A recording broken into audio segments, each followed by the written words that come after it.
We continue now at the top of Daf Samech Gimel Amud Aleph in Meseches Kiddushin. This is Kiddushin Daf 63a. This Daf is sponsored by Sean Kashani. Thank you for your sponsorship. If you would like to sponsor an Amud or a Daf, please see the description box below and see the description box below to see how you can support this channel. On the previous Amud, the Gemara said that Rebbe also agrees that a person can be makna something that is not yet in the world, and we see this from the following Brisa. The Brisa says, Lo sasgir eved al adonav, that's the pasuk. The pasuk says that an eved cannot be given over by Bezdin to his master, and Rashi explains, Lo sazkir azhara lebezdin shelo yazkiru lebaylav leishtabed bo. This pasuk seems to be a warning to Bezdin that they shouldn't take this eved and give him over to his master. Apparently, we're talking about some kind of eved who was freed, and Rebbe explains the context of the pasuk.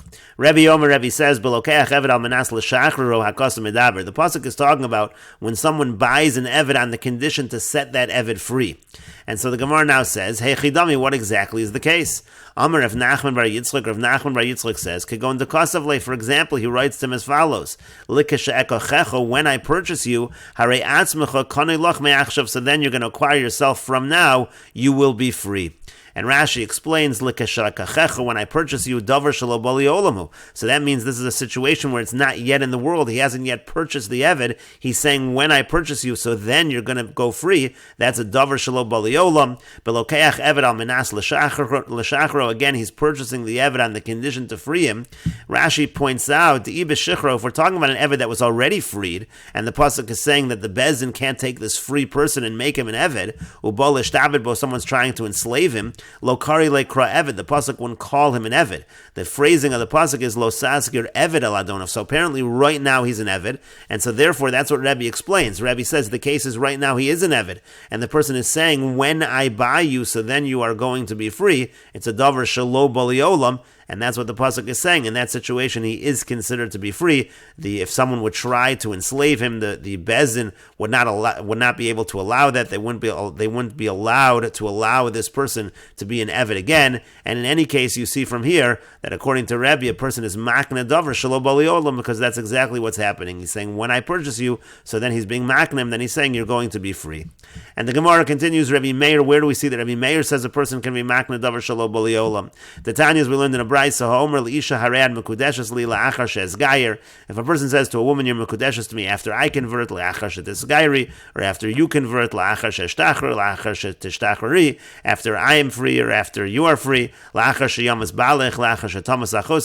your husband dies, or after your sister dies, or after your brother-in-law does chalitza with you. In all of these cases, it's not a good kiddushin, as we said, because it's a davar shelo bali olam. Rabbi Meir Omer Mekudeshes. Rabbi Meir says it is a good kiddushin. That's where we see that Rabbi Meir holds that a person is able to be makna something that's not in the world. Rabbi Yochanan Asandler Omer Eina Mekudeshes. Rabbi Yochanan Asandler says it's not a good kiddushin. Rabbi Yehuda Hanasi Omer Mekudeshes. Rabbi Yehuda Hanasi says it is a good kiddushin. Umata Amamru Eina Mekudeshes. But why do they say, meaning on a doraisa level, it's a good kiddushin? But why do the Chachamim say it's not a good kiddushin? According to Rabbi Yehuda Hanasi, Mishum Eva, because this engenders hatred. Because if the person is saying, let's say, for example, that it's going to be a good kiddushin after your husband dies, so then it's as if we're waiting for the husband to die, or after your sister dies, the same basic idea. So again, since it engenders Eva, that's why it's not a good kiddushin, but otherwise, it's a good kiddushin. And the Gemara then says, V'nichshav nami Rabbi Yehuda Hanasi, but if that's the case, we should also count Rabbi Yehuda Hanasi as somebody who says that a person can be makna something that's not in the world, because he also says on a doraisa level, it's a good kiddushin. He only says because of Eva that it's not a good kiddushin, so why don't we list him as well? And the Gemara says, we already listed him. Hainu Rabbi Yehuda Hanasi, because Rebbe is Rabbi Yehuda Hanasi. That's the same person. We already said that Rebbe holds a person can be makna davar shelo bali olam. And the Gemara continues, V'nachshav nami Rabbi Akiva. Why don't we count Rabbi Akiva as well? The Tanya, because we learned in a brayso, konim shani osa laficha ein sarach lahafer. Let's say a wife says that she's making a konim, that the work that she does, her earnings, do not go to her husband. Her husband doesn't even need to annul that vow, because the vow is not chal, because already there's an obligation that her earnings go to her husband. Rabbi Akiva says, no, he does need to annul the vow, because Shema Tadif Olav Yesrim and Haroilo, because maybe she'll actually produce more earnings than is necessary. That extra, really, she would be able to keep, so he should annul the vow so that she's not able to keep those earnings. And the Gemara says, Itmar Allah, but it was learned on that. Amar Rav Huna B'Reid Rav Yoshua, that Rav Huna B'Reid Rav Yoshua says that that's not lo baliolam. In other words, the Gemara was assuming Rabbi Akiva is saying her neder is chal, even though the earnings are not yet in the world. So it seems like someone is making a davar shelo baliolam. We should count Rabbi Akiva as well. And the Gemara is now saying that's not true. Because Rav Huna B'Reid Rav Yoshua said, Ba'omeres, the cases where she says, Yikdashu yodai leoseyim. She's saying my hands should have this for whatever my hands produce. Again, that is something that is not going to belong to my husband. V'yadayim isnu ba'olam, and hands are in the world. Her hands are in the world right now, so that's considered a davar that is in the world. And Rashi explains, Konem shaniosa leficha, meaning maise yadai yiu leficha kehektish. Whatever I produce, it's to your mouth like hektish, meaning to say it's not going to go to you, it's not going to go to her husband. So ein baal tzarich lahafer, the husband doesn't need to annul that vow. She'ein nidra chal, because it's not even the neder is not even chal, it doesn't even take effect. Sharei mushubedes lo, because she's already obligated to give to the husband that which she produces. But then Rabbi Akiva says no, shematadif al maise yadai yoser min haroilo. Maybe she'll produce more than is fit for him. V'yoser mimashi chayev is more than she's obligated lasos lo to do for him. And if she produces that extra, so therefore the neder will be chal on that extra, and he should annul it. Uvechsubas amrin, and ksubas we say mahi osa lo mishkal heisloim shesi b'yehuda shein eser sloim begolel. In ksubas it gives the amounts. That's the normal amount that should be produced. Ulechi asya hadafa kitcha, and when that extra is produced, so the neder will take effect. Afagav de lo boli olam b'shas haneder, even though at the time of the neder it wasn't yet in the world.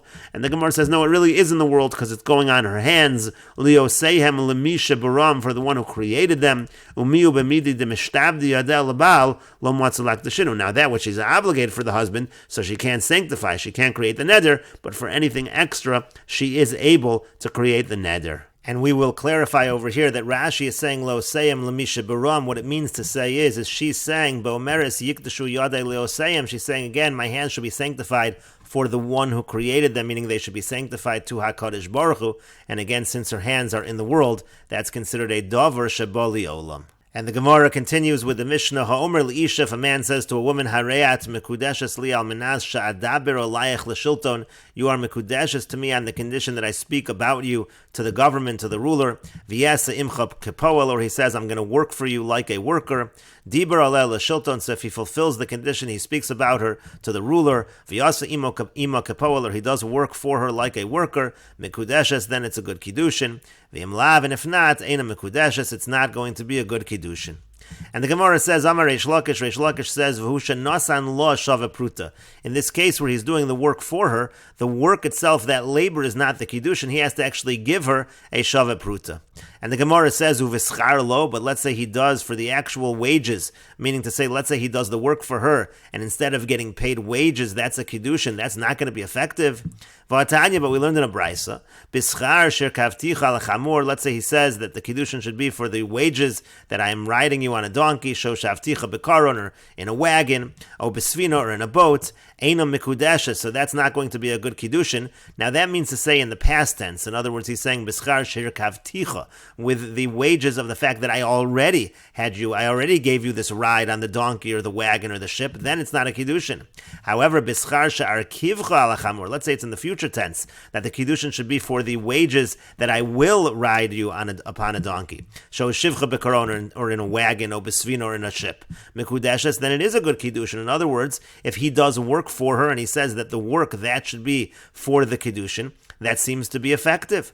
And if you're going to say, maybe you'll say in this brisa also, he doesn't mean to say that the kiddushin is for the work he's doing, that he's doing the work and that should be for the kiddushin. No, he's giving her a shava pruta, and it's a condition that he does the labor for her. But that's not true, because the language of the brisa is bischar. The kiddushin should be for the wages. In other words, instead of the wages that I would be paid, it should be a kiddushin. V'yotanya, and further we learned in a brisa, shevi mi betzav, so let's say she says to him rather, sit with me, be my companion, ve'kadesh lach, and then in exchange for that, it will be kiddushin, or sechok lefanai, rekod lefanai, or she says, make laughter in front of me, or dance in front of me, or asa kedimus hazeh, or make something like this binyan, Rashi says, like this building for me. So shaman, so then we evaluate what is the value of that which he is doing for her. Im yesh bo shava pruta mekudeshes, if what he's doing is has the value of a pruta, it's a good kiddushin. V'imlav, and if not, eina mekudeshes, it's not a good kiddushin. And so here also you see that for the labor, for the work that he's doing, it could be a good kiddushin. And if you're going to say that in this case also he's actually giving her a shava pruta, but that's clearly not the case. Vashamin oso kamer, but the language of the Brayso says we evaluate the labor, so clearly it's the labor that is the kiddushin. And so the Gemara says to Yufta de Reish Lakish, should we say that this is a refutation of Reish Lakish? Because Reish Lakish says in our Mishnah he has to give her a shava pruta, and in these Braysos he doesn't need to give her a shava pruta. And the Gemara says, Amar lach Reish Lakish will say to you, Hai Tana Bra, the Tan of these Braysos, Savar Eina L'Schiras El Levasof. So he holds that when it comes to wages for labor, the obligation of the wages is at the very end of the labor, so it doesn't really convert into a loan. In other words, as we learned earlier, when a person does labor for someone else, there are two ways to look at it. You could look at it that every pruta of labor that is done, so there's money that's owed to the laborer, in which case it's essentially a loan, and then he's forgiving a loan as a kiddushin. That would be problematic. But if you say that the obligation of the wages only occurs at the very end when the labor is finished, so then it never really turns into a loan. He's essentially giving her the labor as kiddushin, and it would be effective. And so Reish Lakish is saying, the author of the Braysos, they hold that the schiras is levasof, and so therefore it's good for kiddushin. Betana didon savar, but the Tan of our Mishnah holds yeshna l'schiras mitchila v'yad sof, that when it comes to wages that goes from the beginning to the end, it converts essentially into a loan, and that would not be good for kiddushin. And the Gemara says, "Umay duchke de Reish Lakish leukmei lemasnisin b'yeshna l'schiras mitchila v'yad sof uv'diyavla." But why was Reish Lakish forced to say that our Mishnah holds yeshna l'schiras mitchila v'yad sof, and it's specifically talking when he gave her a pruta? Why not just say that the labor is the kiddushin and it's eina l'schiras ela levasof? Amar Rava says, Masnisim Keshise. It was the Mishnah itself that posed the difficulty for Reish Lakish. My area the Tani al Minas. Why is the language of the Mishnah al Minas on condition? Nisni bischar. It should say with the wages, with the labor, and then it would imply that the kiddushin is for the labor. You wouldn't have to say it's on condition. On condition sounds like it's a tanai. Elishma mina kol al Minas heichad yoiv lahu. You see, anytime it says al Minas, he's actually giving her a pruta, and then the labor is just a condition of the kiddushin. It's not what he's actually giving her for the kiddushin. And Rashi explains, Es imach imach kepoel, I'll work for you like a laborer, bepulas yom echad, meaning I'll do one day of labor for you. V'usha nasan la pruta, Reish Lakish says he has to give her a pruta. V'yamar lan, he says to her, Iskad shili bepruta zu, that the kiddushin is with this pruta, al menas v'chul, on the condition that I do this labor. V'asal ashmin and tana didan, and according to Reish Lakish, the Tan of our Mishnah is teaching us, the v'schar dibor o b'schar pu'ula lo mikdasha, that for the wages of the fact that he's speaking to the ruler, or the labor that he's doing, that wouldn't create a kiddushin. Because when it comes to wages, that's owed from the beginning of the labor through the end of the labor. And as we said, it converts into a loan. And later the Gemara will explain where Reish Lakish gets that from the wording of the Mishnah, that that's the case. And again, the Brayso said Shir Kavticha in the past tense, Kvar Nischayvela. So there, she's already obligated to pay him for the fact that he gave her this ride. V'hava milva gabo, it's already a loan. Shar Kivcha v'hir Kiva. Our Kivcha is future tense, and then he fulfills the condition, he does it. So then that is a good kiddushin. And again, according to the Brayso, it's not simply a condition, but that is the kiddushin itself. B'tzav sashalo eshav yechidi, she says, be my companion for kiddushin. I should not sit alone. Or dimos means a binyan. Again, she says that he should build her something like a particular binyan, a particular building. And al-minas to no mashma v'lo b'schar. The words al-minas sound like a condition, but it's not the wages of the labor itself that are being used for the kiddushin. And the Gemara continues with the Mishnah. If the man says to the woman, Hare'am mikudeshes li al minas sheyirtza abba, on the condition that my father agrees to the kiddushin, so then rotza ha'av mikudeshes, if the father agrees to the kiddushin, it's a good kiddushin. V'yim lav eina mikudeshes, and if he doesn't agree to the kiddushin, then it is not a good kiddushin. Meisa av, let's say the father dies, harezu mikudeshes, so then we assume the father agrees, and it's a good kiddushin. Meis haben, let's say the son dies, melamdin ha'av lomar she'eno rotza, then we teach the father that he should say he doesn't agree. That way it will not have been a good kiddushin, and that way she will not be obligated in yibum. And the Gemara says, "My almanas sheyirtza abba." What does it mean on the condition that my father agrees to the kiddushin? Ilema damar abba in. If you're going to say it means until my father says yes, meaning he has to actually actively agree and say that he agrees to the kiddushin, so then ema mitziyasa. So then let's look at the middle case of the Mishnah. It said mei sa'av. It said let's say the father dies, harezu mukudeshes. It's a good kiddushin. So that's problematic. V'halo amar in, but he didn't say yes. Why is it a good Kiddushin? And so the Gemara says, Ella, rather you have to say, and we will continue with this discussion in the next video on Daf Samech Gimel Amud Beis.